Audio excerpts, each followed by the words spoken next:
fear isn't the defining aspect of the trans experience.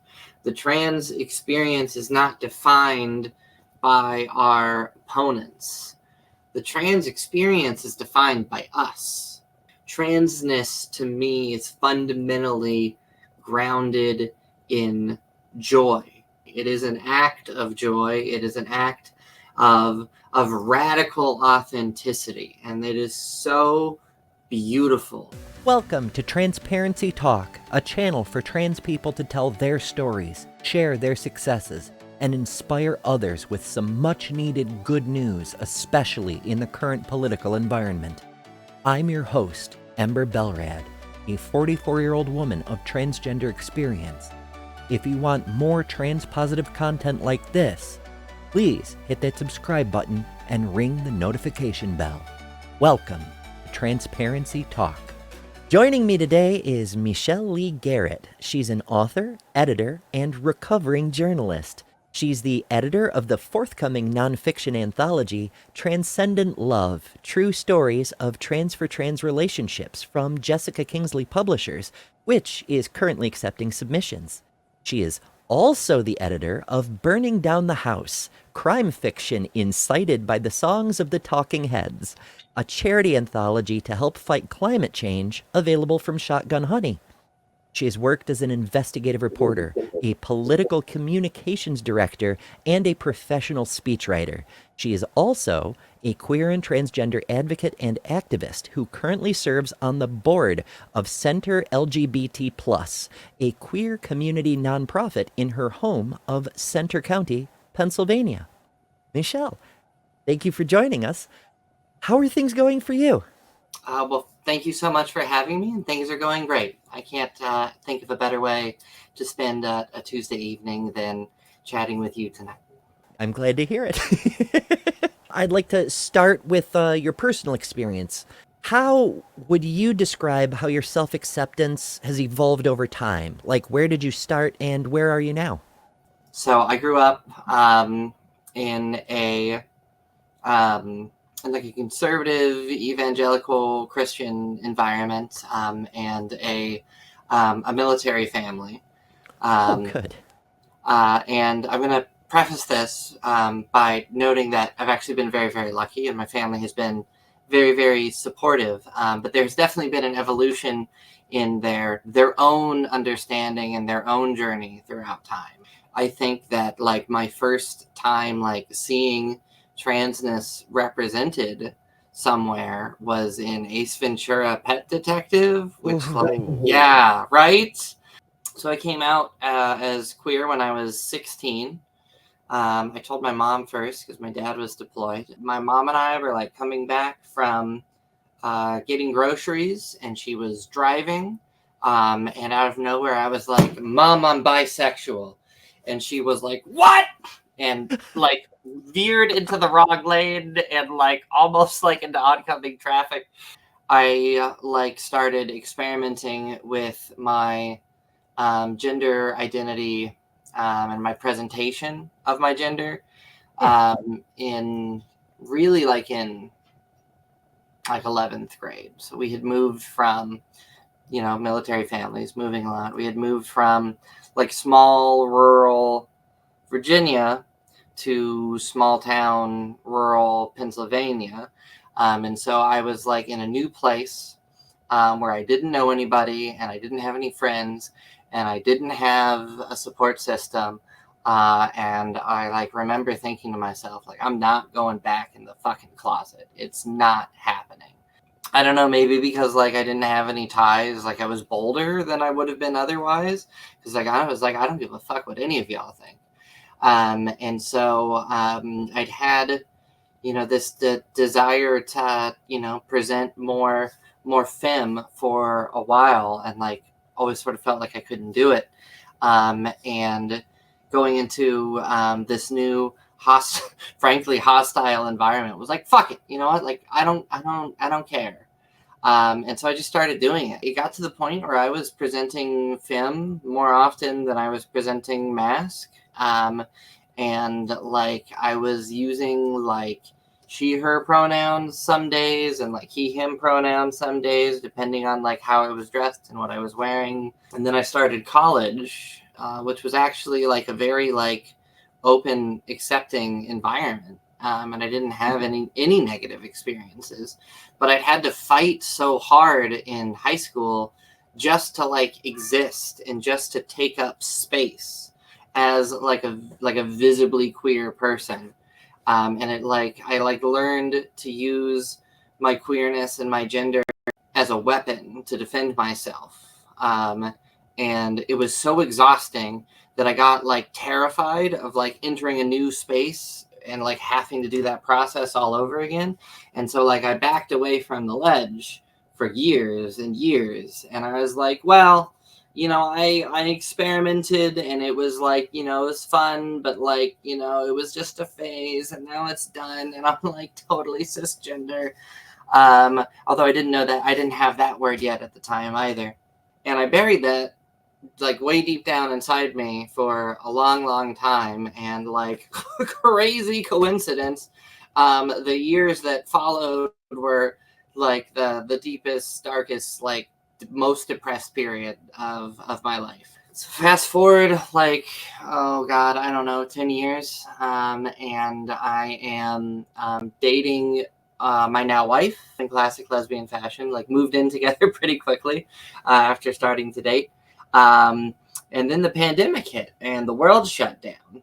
My wife actually saw it before like I ever told her or said anything or did anything. She like saw me for who I was, and told me like completely out of the blue one day, you know, I just want you to know if you decide that you ever want to live as a woman, I will still love you and I will still be here for you. And it was like she saw right through me. And it wasn't too long after that the egg, you know, as we say, well and truly cracked. And it's been 4 years since then, and I haven't looked back. Here we are. Hell yeah. That's Hell really yeah. cool. It's so cool when a person in your life, like a spouse especially, but someone is like, hey, you can be you and it'll be okay. You know? I'm like, Yeah. That was really the key to it, was having a place where like I knew that I was loved and that I was safe, which unfortunately so many of us don't have. And so I'd already had to go through the process, like the fight of it once. And I think that's what really, really scared me. actually going through the transition, what would you say has been like the most rewarding part of that process?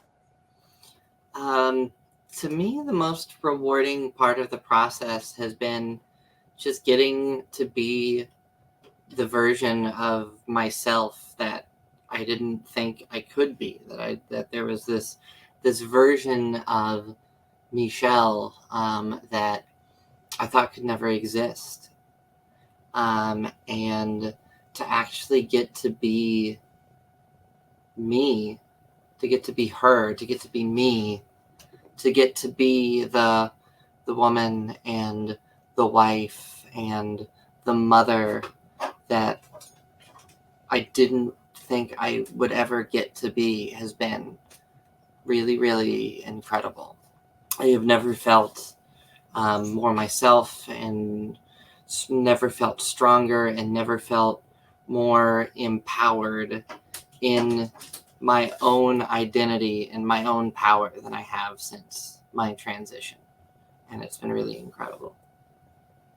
Absolutely. That's extremely relatable. In fact, I have a few friends who comment about how I seem emotionally much stronger than before.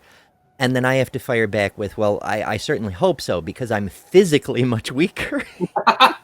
There has to be a trade-off. Mm-hmm. On a related note, did you run into any unexpected discoveries about yourself as you went through transition? Yeah, I think an experience that I actually had pretty recently, like within the last couple of months, really came as a surprise to me. So I grew up always sort of like thinking that I was my dad, or that I was like my dad. We grew up going to like concerts together and like had like a lot in common. Always was like a part of how I thought of myself. As you might imagine from how this conversation started, I grew up with like a whole boatload of religious trauma, like swung like very, very hard in the other direction. Over the summer for Pride Month, was invited by a local Unitarian Universalist church to like come and like speak about for Pride Month.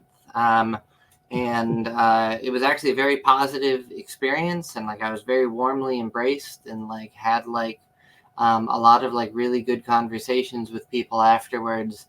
And like I started going to that church, which is like still like so fucking weird to me. But so anyways, like with that backstory in place, like I had like, it was like a Sunday, and like I had taken like my whole big gay family out to church, and then we went to brunch afterwards, and then like I was like at home, and I was like doing laundry, and I was like cleaning my kitchen, and I was like dancing to Dwight Yoakam, a country singer, like in my kitchen while I was doing dishes, and I felt like so much peace and so much fulfillment and so much joy. And I remember so clearly thinking, oh my God, I'm my mother. My coming out post on Facebook, where like I'd already been like living like openly like as a woman, and like transitioning for like several months at that point. Like I didn't really want to make a big thing of it again. Like I'm tired. I was tired of coming out of closets, you know. I didn't build these damn closets, right? And so I made a post that was like, if you haven't figured it out by now, by the way, and I was like, especially looking at the photo recently, like so early in my transition, like I hadn't figured out my makeup yet. I hadn't figured out like my hair yet. Like my eyebrows are a mess, you know, like the whole thing. Like I don't like feel like particularly good about like the photo looking back at it. I feel very like self-conscious and critical. But like one of my relatives commented on it, like, "Oh my God, you look like your mom," which like That's was fantastic. really sweet. Yeah. But Yeah, I remember when I was about 3, I didn't have like a clear like internal sense, and like couldn't verbalize it or vocalize it. But I remember this is like maybe my earliest memory, maybe my second earliest memory. And I was like running around the yard, and I had a flower behind my ear that my mom had put there. And like I felt good about it because flowers are pretty, right? And I remember my dad taking the flower out from behind my ear and saying, your mom is trying to turn you into a girl. And it was like the first time in my life that I realized that there was like a way that I was supposed to be, quote unquote, and a way that I wasn't supposed to be. And it was on the basis of gender. And for reasons that I would not understand for so many years, that moment from when I was like 3 or 4, like stuck with me. And ended up being like, you know, I didn't realize like how much of an effect that had at the time. And like, to be fair, I don't think my dad did either, you know. yeah. I don't think I've ever shared that memory with him. So, Dad, if you watch this, I know that you did the best that you could, and I love you. Professional experiences. What qualities have you developed or enhanced through your experience that you're most proud of? As a journalist, and as a communications professional, you know, I think that sense of empathy and being open to other people's stories has really come in handy. And I think that there's something really magical about giving someone the space and the platform to express themselves and to tell their story, and to help them in that process, and to elevate their voice and lift them up. as a fiction writer, I started really sort of getting serious about my fiction when I was still pre-transition. And I do a lot of crime fiction, noir, mystery, that sort of thing. And I came up with a character who I love very much named Ray Reynolds, who I write about frequently. And he is, yet another mediocre straight white man. So I recently completed a novel, also starring Ray, that has, I think, a really cool, diverse, like queer supporting cast that most of the secondary characters throughout the book are queer in some way or another.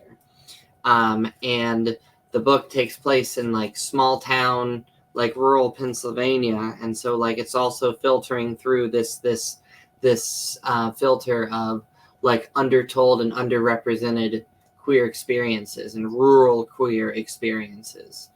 I'm trying to do something meaningful through the prism of my queerness and my transness in my art. And I don't feel like I've quite gotten there yet, but I'm working towards it. I was wondering, because being trans doesn't obviously entail any particular career, and in today's world, being publicly trans, let alone producing trans media like a new book, isn't entirely safe. So why do you do it? I mean, that's a great question. And it's true that unfortunately, trans folks are on the front lines of the culture war, that we are the wedge issue in political conversations, and we are the boogeymen under kids' beds or in women's bathrooms or women's sports. It's terrifying. I always hesitate when I talk about these things because, like, fear isn't the defining aspect of the trans experience. The trans experience is not defined by our opponents. The trans experience is defined by us. We are defined by us. And transness to me is fundamentally grounded in joy. Not fear, but joy. It is an act of joy. It is an act of radical authenticity. And it is so beautiful. A while back, the nonprofit that I serve on the board with, Center LGBT Plus, approached me. And they asked me, hey, how busy are you? And I was like, oh, ridiculously. And they said, well, would you be interested in serving on the board? And I went back and I thought about it. I don't sleep anyways. Who cares? The bigger sort of realization that I had was that, I felt like I had to. I felt like a moral obligation to. Despite all of the luck that I've had, I have worked really hard and I have struggled to get to this point. What was the point of getting here if I'm not doing something with it to make it easier for somebody else?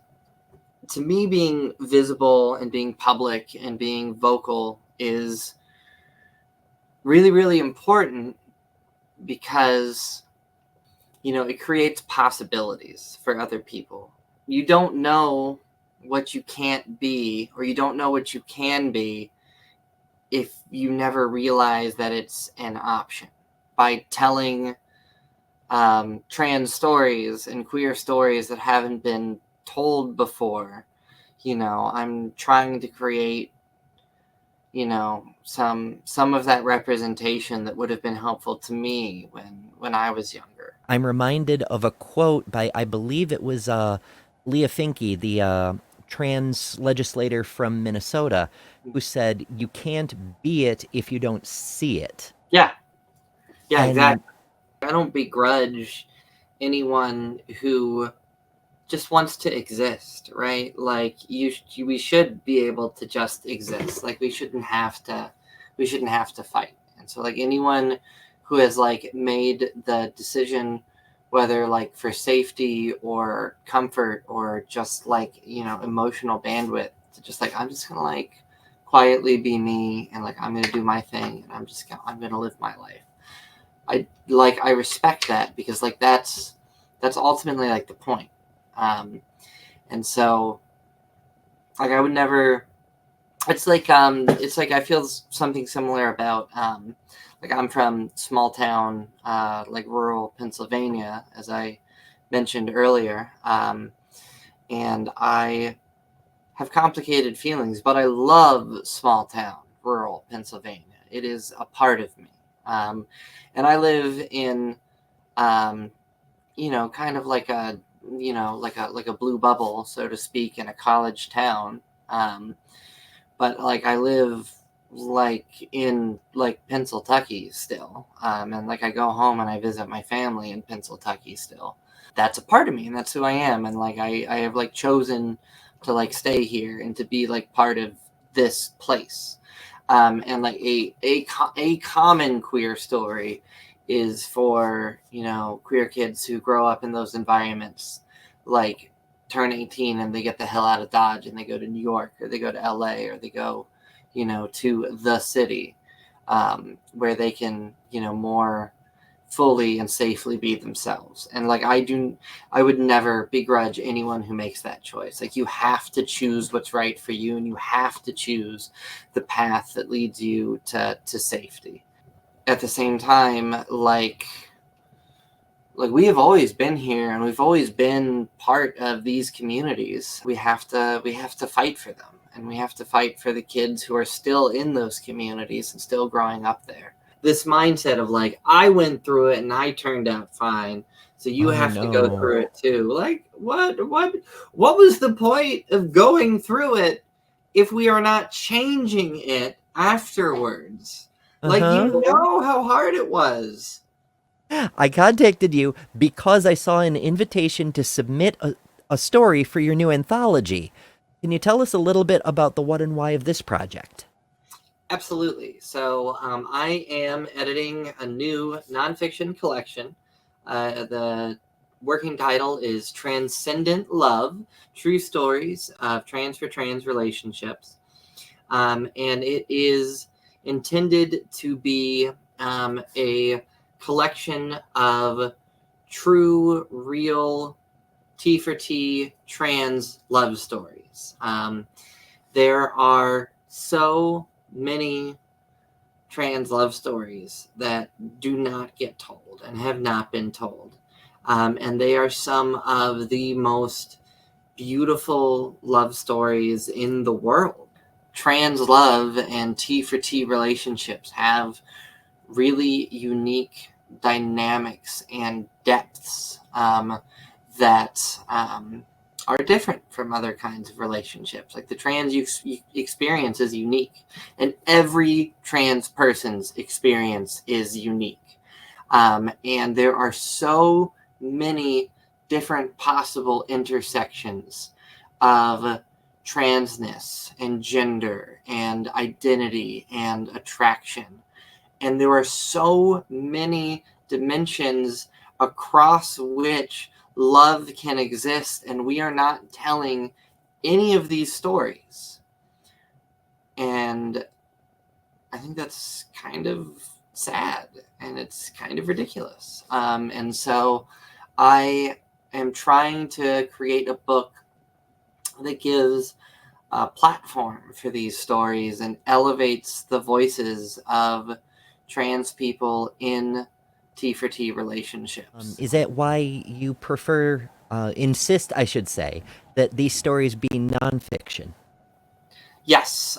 So there are so many experiences in the world. There are so many true stories that can teach us so much about what relationships can look like, what love can look like, what connecting with another person on, you know, the deepest, most intimate level can look like, that are not being captured and are not being reflected. And I think there is, obviously, I think there's real power to fiction.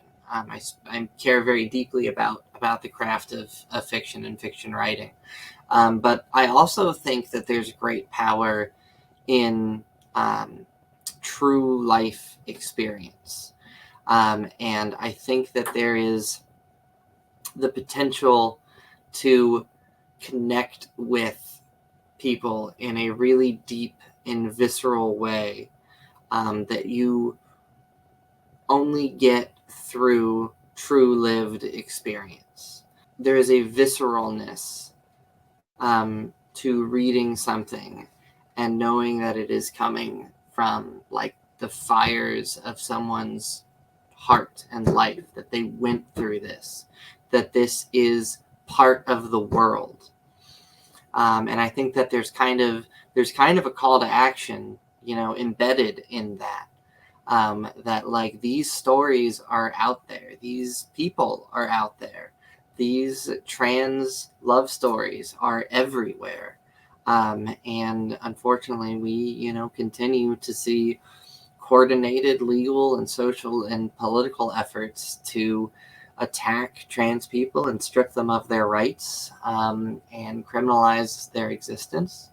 And I think that when you can connect with someone in that really human, intimate, visceral way, there's a compulsion that comes from that when you create understanding, it naturally follows that you create empathy. And empathy motivates action. I think that's an important part of why I'm trying to elevate true nonfiction stories specifically. And have you gotten many submissions yet? So as of now, the call has been open for about a week, maybe less. I have gotten a handful of submissions. I've had a handful of folks reach out to me with questions about the project. I don't want to tip my hand too much, but I've gotten 2 submissions so far that I am very, very excited about. The call for submissions is open through the end of April 2025, this coming April. And so there are a number of months left to develop a piece, to write your story and submit it. The guidelines for the project and what I'm looking for are on my website, leegarret.net. I am looking roughly for creative nonfiction, personal essay, short memoir, between 3,000 and 6,000 words. There's some flexibility on that, but that's a rough guideline. Transness, in this case, I'm purposely defining very broadly, very inclusively. So if you are a writer who's a binary trans person, if you're a non-binary writer, if you're gender fluid or gender queer or demigender or agender, if you fall anywhere outside the cisgender binary, and you are in or have been in relationships with a partner or partners who also themselves fall outside the cisgender binary, and you have a story that you want to tell, I want to hear it. My intention here in saying that, like, I'm looking for like romantic love stories that are grounded in like joy, and the joy that comes with transness and authenticity. Like my goal here is not to like create fences and create boundaries and create boxes. And so if you are a writer somewhere on the trans spectrum and you have a story that you're passionate about and that you want to tell, I want to read it.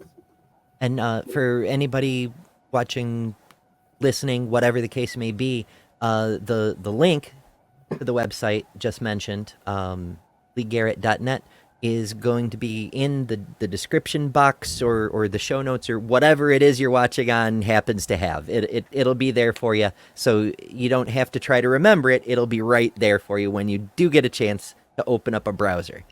Before we go, I like to ask one question of everybody. Okay. What message of hope or advice would you give to a young transgender person just beginning their journey? I would tell that person that you got this.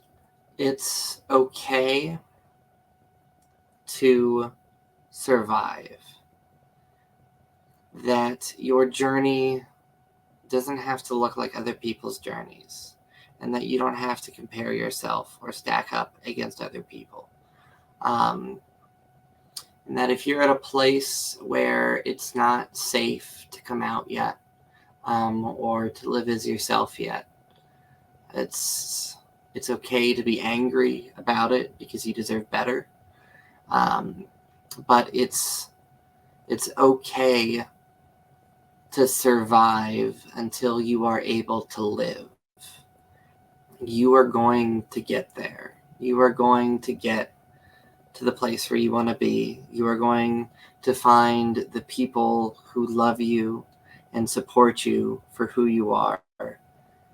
Yeah, sometimes it's hard and sometimes it's scary, but it is so deeply, richly rewarding and empowering. I believe in you and I love you and I'm proud of you.